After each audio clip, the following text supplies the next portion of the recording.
Hello, welcome back to the channel. Thank you ಯಾರೆಲ್ಲ ನನ್ನ ಚಾನಲ್ನ ಸಬ್ಸ್ಕ್ರೈಬ್ ಮಾಡಿದ್ದೀರಾ, ಸಪೋರ್ಟ್ ಮಾಡ್ತಿದ್ದೀರಾ, ಫಸ್ಟ್ ಟೈಮ್ ಇದೇ ಒಂದು ವಿಡಿಯೋ ಮುಖಾಂತರ ನನ್ನ ಚಾನಲ್ನ ವಿಸಿಟ್ ಮಾಡ್ತಿದ್ದೀರಾ.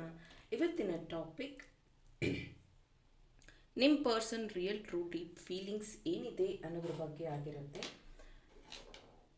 ಓಪನ್ ಮೈಂಡೆಡ್ ಆಗಿ ಈ ಒಂದು ರೀಡಿಂಗ್ನ ನೋಡಿ. ಆವಾಗ ಫಸ್ಟ್ ಟೈಮ್ ನೋಡ್ತಿರೋ ಆವಾಗ ಇದು ರೆಸೊನೇಟ್ ಆಗುತ್ತೆ. ಈ ಒಂದು ರೀಡಿಂಗ್ ನೋಡುವಾಗ ನೀವು 3 ಟೈಮ್ಸ್ ನಿಮ್ಮ ಪರ್ಸನ್ ಹೆಸರನ್ನು ಹೇಳ್ಕೋಬಹುದು ಮನಸ್ಸಲ್ಲಿ, ಅಥವಾ ಅವರ ಫೋಟೋನಾದರೂ ನೋಡ್ಬೋದು.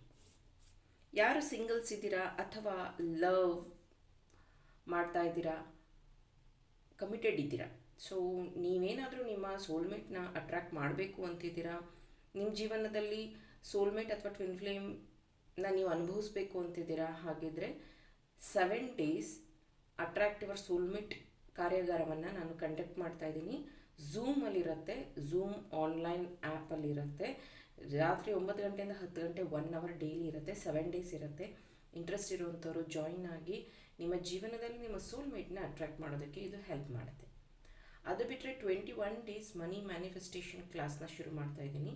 ಯಾರಿಗೆ ಇಂಟ್ರೆಸ್ಟ್ ಇದೆಯೋ ಮನಿ ಮ್ಯಾನಿಫೆಸ್ಟೇಷನ್ ಕ್ಲಾಸ್ಗೆ ಜಾಯಿನ್ ಆಗಿ 21 ಡೇಸ್ ಆನ್ಲೈನ್ ಇರುತ್ತೆ. Let start.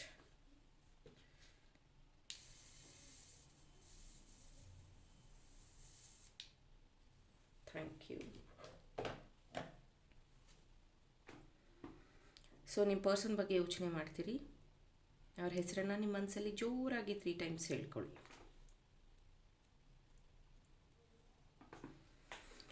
ಸೊ ಈ ವ್ಯಕ್ತಿಯ ಮನಸ್ಸಲ್ಲಿ ಮನದಾಳದ ಮಾತು ಅಥವಾ ಈ ರಿಯಲ್ ಟ್ರೂ ಡೀಪ್ ಫೀಲಿಂಗ್ಸ್ ಬಗ್ಗೆ ಹೇಳೋದಾದರೆ, ಇತ್ತೀಚೆಗೆ ಇವರು ತುಂಬ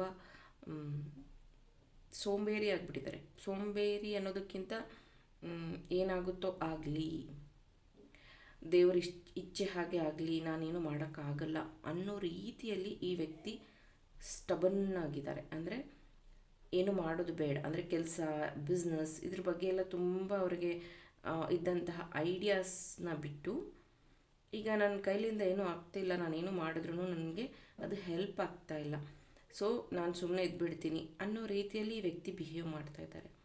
ಈವನ್ ಪ್ರೀತಿಯಲ್ಲೂ ಅಷ್ಟೆ, ಮದುವೆ ಅಥವಾ ಕಮಿಟ್ಮೆಂಟ್ ಇದೆ, ಬಟ್ ಆ ವಿಚಾರವಾಗಿ ರಿಸ್ಕ್ ಅನ್ನೋದನ್ನು ತಗೋತಾ ಇಲ್ಲ. ಅಲ್ಲೂ ಸಹ ಅವ್ರು ಹೇಳ್ತಾ ಇರೋವಂಥದ್ದು ಏನಾಗುತ್ತೋ ಆಗಲಿ, ದೇವ್ರ ಇಚ್ಛೆ ಆಗಿ ಆಗತ್ತೆ ಅನ್ನೋ ರೀತಿಯಲ್ಲಿ ಈ ವ್ಯಕ್ತಿ ಬಿಹೇವ್ ಮಾಡ್ತಿದ್ದಾರೆ.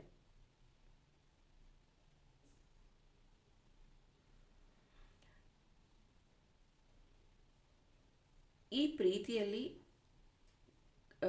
ಅಂದರೆ ಏಜ್ ಡಿಫ್ರೆನ್ಸ್ ಇದೆ, ಹೌದು ಏಜ್ ಡಿಫ್ರೆನ್ಸ್ ಇದೆ. ಜೊತೆಗೆ ಇದು ತುಂಬ ವರ್ಷಗಳ ನಂತರ ಸಿಕ್ಕಿರುವಂಥ ಪ್ರೀತಿ. ಮೇ ಬಿ ನೀವಿಬ್ಬರು ಕ್ಲಾಸ್ಮೇಟ್ಸ್ ಆಗಿದ್ರಿ, ಆಮೇಲೆ ಮಧ್ಯದಲ್ಲಿ ನೀವಿಬ್ಬರು ಸಪ್ರೇಟ್ ಆಗಿದ್ರಿ, ಬೇರೆ ಬೇರೆ ಊರಿಗೆ ಹೋಗಿದ್ರಿ, ಮತ್ತೆ ನೀವು ಕನೆಕ್ಟ್ ಆಗಿರುವಂಥದ್ದು, ಅಥವಾ ಆಫ್ಟರ್ ಮ್ಯಾರೇಜ್ ಈ ವ್ಯಕ್ತಿ ನಿಮಗೆ ಕನೆಕ್ಟ್ ಆಗಿರುವಂಥದ್ದು, ಈ ಥರದ ಒಂದು ಚಾನ್ಸಸ್ ಇದೆ. ಈ ವ್ಯಕ್ತಿ ತುಂಬ ಪೇಷನ್ಸ್ ಇರುವಂಥವ್ರು.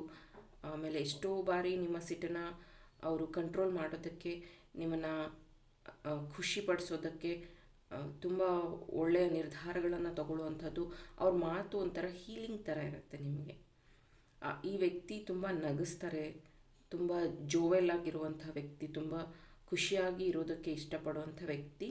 ನಿಮ್ಮನ್ನು ಅಷ್ಟೇ ತುಂಬ ಖುಷಿಯಾಗಿ ಇರಬೇಕು ನಿಮ್ಮ ಜೀವನದಲ್ಲಿ ಅನ್ನೋದನ್ನೇ ಅವರು ಇಷ್ಟಪಡ್ತಾರೆ. ಈ ಅಮಾವಾಸ್ಯೆ ಹುಣ್ಣಿಮೆಗಳಲ್ಲಿ ಎನರ್ಜಿ ಹೈ ಲೋ ಆಗುವಂಥದ್ದನ್ನ ನೀವು ಅಬ್ಸರ್ವ್ ಮಾಡಿರಬಹುದು. ಇನ್ನೇನು ಫೆಬ್ರವರಿ 1 ಹುಣ್ಣಿಮೆ ಬರ್ತಾ ಇದೆ. ಹುಣ್ಣಿಮೆ ಧ್ಯಾನಕ್ಕೆ ಇಂಟ್ರೆಸ್ಟ್ ಇರುವಂಥವರು 199 ರೂಪೀಸ್ ಪೇ ಮಾಡಿ ನೀವು ಜಾಯಿನ್ ಆಗ್ಬೋದು ಮೆಡಿಟೇಷನ್ಗೆ.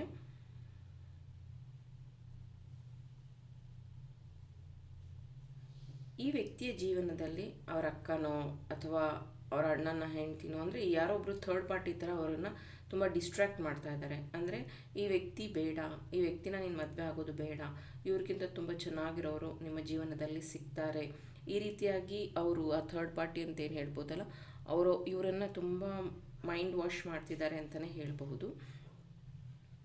ಈ ವ್ಯಕ್ತಿಗೆ ಫ್ರೆಂಡ್ಸ್ ಸರ್ಕಲ್ ಜಾಸ್ತಿ. ಫ್ರೆಂಡ್ಸ್ ಜೊತೆಗೆ ಟೈಮ್ ಸ್ಪೆಂಡ್ ಮಾಡಿದಷ್ಟು ನಿಮ್ಮ ಜೊತೆಗೆ ಟೈಮ್ ಸ್ಪೆಂಡ್ ಮಾಡಲ್ಲ ಅನ್ನೋದು ನಿಮ್ಮ ಕಂಪ್ಲೇಂಟ್.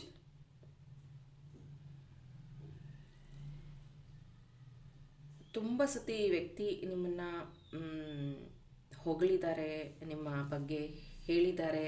ಅಂದರೆ ನೀನು ಹೀಗಿದ್ದರೆ ಚಂದ, ಹಾಗಿದ್ದರೆ ಚಂದ ಅಂತ. ಮುಂಚೆ ಎಲ್ಲ ನೀವು ಹೇಗಿದ್ರೋ ಹಾಗೆಯೇ ಇವರಿಗೆ ಇಷ್ಟ ಆಗಿದ್ರಿ.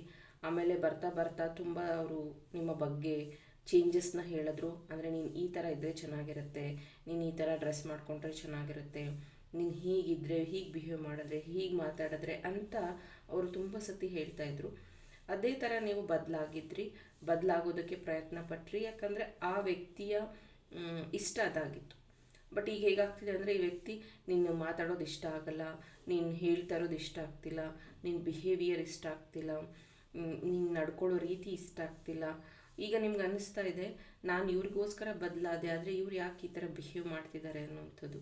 ಇವರಿಗೆ ಪದೇ ಪದೇ ಏನು ಅಂದರೆ, ಸುಳ್ಳು ಹೇಳೋ ಅದು ಅಭ್ಯಾಸನೋ ಅಥವಾ ನಿಮ್ಮ ಹತ್ರ ನೀವು ಬೇಜಾರು ಮಾಡ್ಕೋತೀರ ಅಂತ ಅವರು ಆ ಥರ ಹೇಳ್ತಾ ಇದ್ದಾರೋ, ಕೆಲವೊಂದು ವಿಷಯಗಳನ್ನು ಅವರು ಸುಳ್ಳು ಹೇಳೋದು, ಆಮೇಲೆ ಅದು ನಿಮಗೆ ಗೊತ್ತಾಗಿರೋದು, ಇದರಿಂದ ನಿಮಗೆ ಬಹಳ ನೋವಾಗಿದೆ, ಬಹಳ ದುಃಖ ಆಗಿದೆ, ಬಹಳ ಬೇಜಾರಾಗಿದೆ. ಇದನ್ನು ಅವರಿಗೂ ಹೇಳಿದ್ದೀರಾ, ನೀನು ಯಾಕೆ ನನ್ನ ಹತ್ರ ಸುಳ್ಳು ಹೇಳ್ತೆ, ಇದರಿಂದ ನನಗೆ ಸಾಕಷ್ಟು ಮನಸ್ಸು ಬೇಜಾರಾಗಿದೆ ಅಂತ. ಆದರೆ ಆ ವ್ಯಕ್ತಿ ಹೇಳ್ತಾರೆ, ನಿನಗೆ ಗೊತ್ತಾದರೆ ನಿಂಗೆ ಬೇಜಾರಾಗುತ್ತೆ ಅಂತ ನಾನು ಹೇಳಲಿಲ್ಲ, ಆದರೆ ನಾನು ನಿನ್ನ ಬಿಟ್ಟು ಬೇರೆ ಯಾರನ್ನು ಪ್ರೀತಿ ಮಾಡೋದಿಲ್ಲ. You are my life, you are my world. ಇಷ್ಟೊಂದು ಜನಕ್ಕೆ ಗೊತ್ತೇ ಇರೋದಿಲ್ಲ ಆ್ಯಕ್ಚುಲಿ ಲವ್ ಮಾಡ್ತಿರೋ ವ್ಯಕ್ತಿ ಕಾರ್ಮಿಕ. ಅವರೇನಾದರೂ ನಿಮ್ಮ ಕಾರ್ಮಿಕ್ ಡೆಬ್ಸ್ನ ಕ್ಲಿಯರ್ ಮಾಡೋದಕ್ಕೆ ಬಂದಿದ್ದಾರಾ, ಅಥವಾ ನಿಮ್ಮ ಜೊತೆಗೆ ಇದ್ಕೊಂಡೇ ಅವ್ರು ಹೀಲ್ ಆಗ್ತಾ ಇದ್ದಾರಾ, ನಿಮಗೆ ಗೊತ್ತೇ ಆಗೋದಿಲ್ಲ. ಎಷ್ಟೋ ಪ್ರೀತಿಗಳಲ್ಲಿ ಆಗೋ ಪ್ರಾಬ್ಲಮ್ ಇದೇನೆ. ಸೊ ನೀವು ಬ್ಲೈಂಡ್ ಆಗಿ ಒಂದು ವ್ಯಕ್ತಿನ ನಂಬಿ ನಿಮ್ಮ ಸೀಕ್ರೆಟ್ಸು ಅಥವಾ ನಿಮ್ಮ ಪರ್ಸ್ನಲ್ ವಿಷಯಗಳನ್ನು ಶೇರ್ ಮಾಡಿರ್ತೀರ. ಆಗ ನಿಮಗೆ ಅವರು ಕೊಟ್ಟಂತಹ ಸಮಾಧಾನ, ಪ್ರೀತಿ ನಂತರ ಹೇಗಾಗ್ಬಿಡುತ್ತೆ ಅಂದರೆ, ನಿಮ್ಮನ್ನು ಅವ್ರು ಅವಾಯ್ಡ್ ಮಾಡೋಕ್ಕೆ ಸ್ಟಾರ್ಟ್ ಮಾಡಿಬಿಟ್ಟಿರ್ತಾರೆ, ನಿಮ್ಮಿಂದ ದೂರ ಹೋಗೋದಕ್ಕೆ ಶುರು ಮಾಡಿಬಿಟ್ಟಿರ್ತಾರೆ. ಆಗ ನೀವೇ ಅಂತೀರ, ಅವ್ರು ಇಷ್ಟ ಬಂದಂಗೆ ಇರಲಿ, ನಾನು ಡಿಸ್ಟರ್ಬ್ ಮಾಡಲ್ಲ ಅನ್ನೋ ರೀತಿಯಲ್ಲಿ ನೀವು ದೂರ ಬಂದುಬಿಡ್ತೀರ. ಇದೆಲ್ಲ ಪ್ಯಾಟ್ರನ್ಸ್ ಏನು ಗೊತ್ತಾ, ಕಾರ್ಮಿಕ್ ಅಂತ ಇತ್ತು ಅಂದರೆ ಅವ್ರು ನಿಮಗೆ ಪಾಠ ಕಲ್ಸಕ್ಕೆ ಬಂದಿದ್ದಾರಾ ಅಥವಾ ನಿಮ್ಮ ಜೊತೆಗೆ ಇರೋಕ್ಕೆ ಬಂದಿದ್ದಾರಾ, ಆ ಕ್ಲಾರಿಟಿನೇ ಇಲ್ಲದೆ ಎಷ್ಟೋ ಜನ ಟೈಮ್ ವೇಸ್ಟ್ ಮಾಡ್ಕೋತಾರೆ ಪ್ರೀತಿಯಲ್ಲಿ. ಸುಮ್ಮನೆ ಆದಂಗೆ ಆಗುತ್ತೆ, ನೋಡೋಣ ಮುಂದೊಂದು ದಿನ ಪ್ರೀತಿ ಸರಿ ಹೋಗುತ್ತೆ ಅಂದ್ಕೊಂಡೇ ಅವರು ಪ್ರೀತಿಯಲ್ಲಿ ಟೈಮ್ ಹೋಗ್ತಾನೆ ಇರುತ್ತೆ, ಅವ್ರಿಗೆ ಗೊತ್ತೇ ಆಗೋದಿಲ್ಲ. ಕೊನೆಗೆ at the last moment reading ಅಥವಾ ಮತ್ತೊಂದು ಅಂತ ಬಂದಾಗ, ನಾನು ಈ ವಿಷಯವನ್ನು ತಿಳಿಸಿದಾಗ ಅವ್ರಿಗೆ ಅನ್ಸೋಕ್ಕೆ ಶುರುವಾಗುತ್ತೆ, ನಾನು ಮುಂಚೆನೇ ಇದರ ಬಗ್ಗೆ ತಿಳ್ಕೊಂಡಿದ್ದರೆ ಚೆನ್ನಾಗಿರ್ತಿತ್ತು, ನಾನು ಇದೆಲ್ಲ ಸರಿ ಹೋಗುತ್ತೆ ಅಂತ ವೆಯ್ಟ್ ಮಾಡಿದೆ ಅಂತೆಲ್ಲ ಹೇಳಿದ್ದು ನನ್ನ ಹತ್ರ ಇದೆ. ನಾನು ನಿಮಗೂ ಅದನ್ನೇ ಹೇಳ್ತಾ ಇರೋದು. ಇದರಲ್ಲಿ 20% ಜನಕ್ಕೆ ಇದು ಕಾರ್ಮಿಕ್ ಇದೆ. ಯಾಕೆ ಈ ವ್ಯಕ್ತಿಗೆ ನೀವು ಇಂಪಾರ್ಟೆಂಟ್, ಅಥವಾ ಈ ವ್ಯಕ್ತಿಗೆ ಫ್ಯಾಮಿಲಿ ಇಲ್ಲದೆ ಇದ್ದಾಗ ಮಾತ್ರ ನೀವು ಇಂಪಾರ್ಟೆಂಟಾ, ಅಥವಾ ನೀವೇ ಫ್ಯಾಮಿಲಿನ, ಇದ್ರ ಬಗ್ಗೆ ಒಂಚೂರು ಕ್ಲಾರಿಟಿ ಇದ್ದರೆ ಚೆನ್ನಾಗಿರುತ್ತೆ. ಪದೇ ಇವ್ರು ನಿಮ್ಮ ಹತ್ರ ಸುಳ್ಳು ಹೇಳೋವಂಥದ್ದು, ಹಣ ಇಸ್ಕೊಳ್ಳೋವಂಥದ್ದು, ಆಮೇಲೆ ನಿಮ್ಮನ್ನು ಮಾತಾಡಿಸದೇ ಇರುವಂಥದ್ದು, ನಂಬರ್ ಬ್ಲಾಕ್ ಮಾಡುವಂಥದ್ದು, ಇಟ್ಸ್ ನಾಟ್ ನಾರ್ಮಲ್. ನೀವು ಅಂದ್ಕೊಂಡಿದ್ದೀರ ಇದು ಪದೇ ಹಾಗೆ ಮಾಡ್ತಾರೆ ಸರಿ ಹೋಗುತ್ತೆ ಅಂತ, ಬಟ್ ಇದು ಹೋಗ್ತಾ ತುಂಬ ಹರ್ಟ್ ಆಗುತ್ತೆ. ನೀವು ಇದ್ರ ಬಗ್ಗೆ ಯೋಚನೆ ಮಾಡಬೇಕಾಗಿರುವಂಥ ವಿಷಯ ಇದು. ಇಲ್ಲಿ ಕರ್ಕಾಟಕ ರಾಶಿ, ಸಿಂಹ ರಾಶಿ, ಕನ್ಯಾ ರಾಶಿ, ಮೀನ ರಾಶಿ, ತುಲಾ ರಾಶಿ, ಮಿಥುನ ರಾಶಿ, ಮೇಷ ರಾಶಿ ಪ್ರೆಸೆಂಟ್ ಇರುವಂಥದ್ದಿದೆ. ಫೋಟೋಗ್ರಫಿ ಅಂದರೆ ಫೋಟೋ ತೆಗೆಸ್ಕೊಳ್ಳೋದು ಅಥವಾ ಫೋಟೋ ತೆಗೆಯೋದು, ಇದರಲ್ಲಿ ನಿಮ್ಮ ವ್ಯಕ್ತಿಗೆ ತುಂಬ ಇಂಟ್ರೆಸ್ಟ್ ಇರೋವಂಥದ್ದು. ಸೊ ಇವರು ಫೋಟೋಗ್ರಫಿ ಬಗ್ಗೆ ಅಥವಾ ಫೋಟೋ ಕ್ಲಿಕ್ ಮಾಡೋದು ತುಂಬ ಚೆನ್ನಾಗಿ ಫೋಟೋ ಕ್ಲಿಕ್ ಮಾಡ್ತಾರೆ. ಆದರೆ ನಿಮಗೆ ಅವ್ರು ಹೇಳ್ತಿರ್ತಾರೆ, ತುಂಬ ಸತಿ ಹೇಳಿರುವಂಥದ್ದು ಇದೆ, ನೀವು DP ಹಾಕಬೇಡಿ ಅಥವಾ ನೀವು ಫೋಟೋ ಶೇರ್ ಮಾಡಬೇಡಿ ಅನ್ನೋವಂಥದ್ದು. ಅಥವಾ ನಿಮ್ಮ ತುಂಬ ಚೆನ್ನಾಗಿರುವಂತಹ ಫೋಟೋಸ್ನ ತೆಗೆದು ಅವರು ನಿಮಗೆ ಶೇರ್ ಮಾಡಿರುವಂಥದ್ದು ಇರಬಹುದು.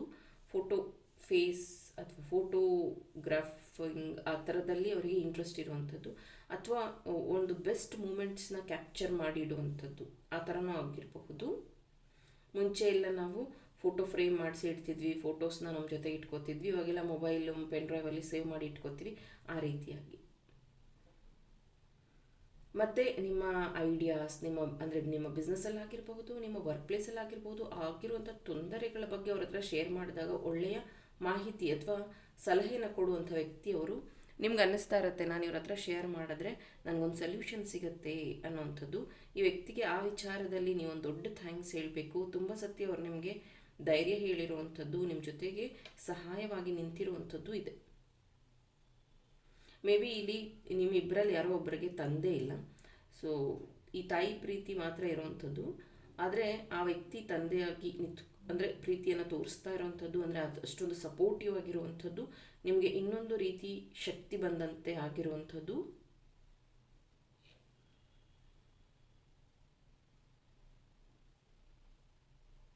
ಈ ವ್ಯಕ್ತಿ ಮತ್ತು ನೀವು ಇನ್ನೇನು ನೆಕ್ಸ್ಟ್ 15 ಡೇಸಲ್ಲಿ ಮೀಟ್ ಆಗ್ತೀರಾ. ತುಂಬ ದಿನ ಆಯಿತು ಮೀಟೇ ಆಗಿಲ್ಲ ಅಂತಂದರೆ, ಇಲ್ಲಾಂದರೆ ಬರುವಂತಹ ನೆಕ್ಸ್ಟ್ 4 to 5 ಡೇಸಲ್ಲಿ ಏನಾದರೂ ಗಿಫ್ಟ್ ಎಕ್ಸ್ಚೇಂಜ್ ಮಾಡ್ಕೊಳ್ಳುವಂಥದ್ದು ಇದೆ. ಸೊ ಇದು ನಿಮ್ಮ person real true deep feelings ಆಗಿತ್ತು. ಇನ್ನೂ ನನ್ನ ಚಾನಲ್ನ ಫಾಲೋ ಮಾಡ್ತಿಲ್ಲ ಅಂದರೆ ಫಾಲೋ ಮಾಡಿ. Thank you.